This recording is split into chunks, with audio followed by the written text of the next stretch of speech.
So what does the size of wheels do? They say it affects speed, acceleration, and ease of tricks. But what does the physics say? Although it may not be 100% accurate, we'll study it scientifically using a physics engine. Let's start with the figures. According to Bond's website, one set of 53mm wheels weighs slightly more than 200 grams. For simulation's sake, let's say precisely 200 grams per set and 50 grams per wheel. Just to make sure, let's weigh it. What we have here is Bond's 53mm V2-shaped wheel. It weighs 56 grams. As it's not unreasonably heavier than 50 grams, I think it's safe to say that we call it 50 grams per wheel. Typically, variations of skate wheels come in differences of 3mm. For example, major brands have 50, 53, and 56mm variations. Sources also say each wheel gains 4 grams, as it gains 1mm bigger in diameter. So with the difference of 3mm, one wheel gains 12 grams, and one set of wheels gains 48 grams. Can you think of anything that weighs 48 grams? An egg does, more or less. So, if you choose 53mm wheels instead of 50, for example, your board is heavier by an egg. It of course changes depending on your wheel's shapes though. With that said, what does the difference of an egg do to flip tricks? To verify it, we are using 3 types of boards. A standard board that weighs 3 kilograms, a board heavier by an egg, and 2 eggs. We will apply external forces to those boards and see how they react.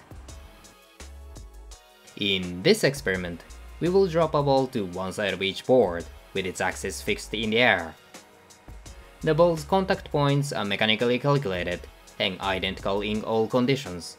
Under this condition, we should be able to compare the necessary energy purely needed to flip the boards. Moment of truth.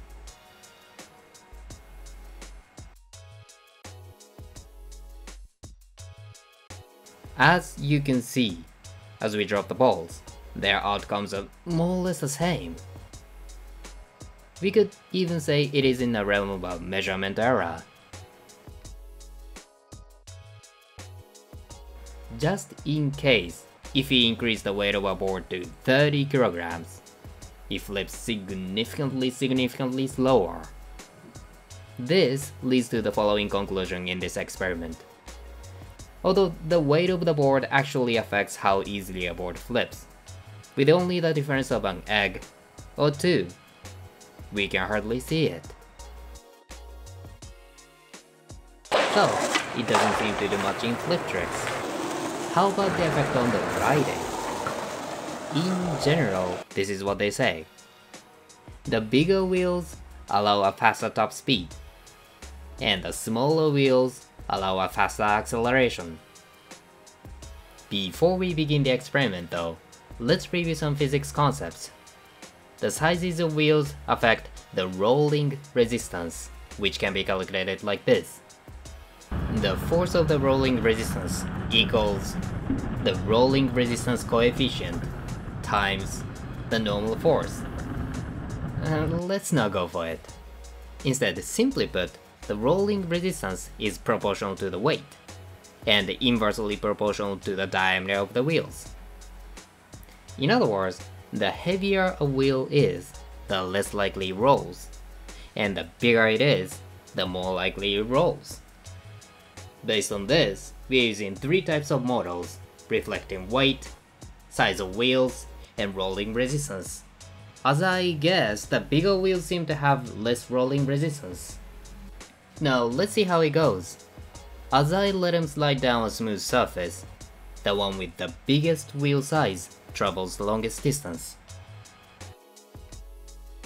The difference in the weight is only by an egg, so you'd probably not do anything meaningful in terms of speed, unless you can tell you can go faster after eating an egg. What does matter instead is the rolling resistance. As the wheels become bigger, the less resistance it gains from the ground, and travels longer. This tendency stands out even more on bumpy or rough ground. As it gains less resistance from the ground, the bigger wheels can travel longer than smaller ones. It's like the principle of leverage. You can lift an object with less energy as you get farther away from the fulcrum. In skateboarding, as the force of the ground tries to spin the wheels gets farther away from the fulcrum, it can move the center of mass more efficiently. Although we have barely covered the tiniest tip of an iceberg, I think I'll call it a day. Kindly give me feedback, there must be quite a lot of points that you can poke at. Aside from that, if you like, please like and subscribe. Thank you for watching as always, until next time.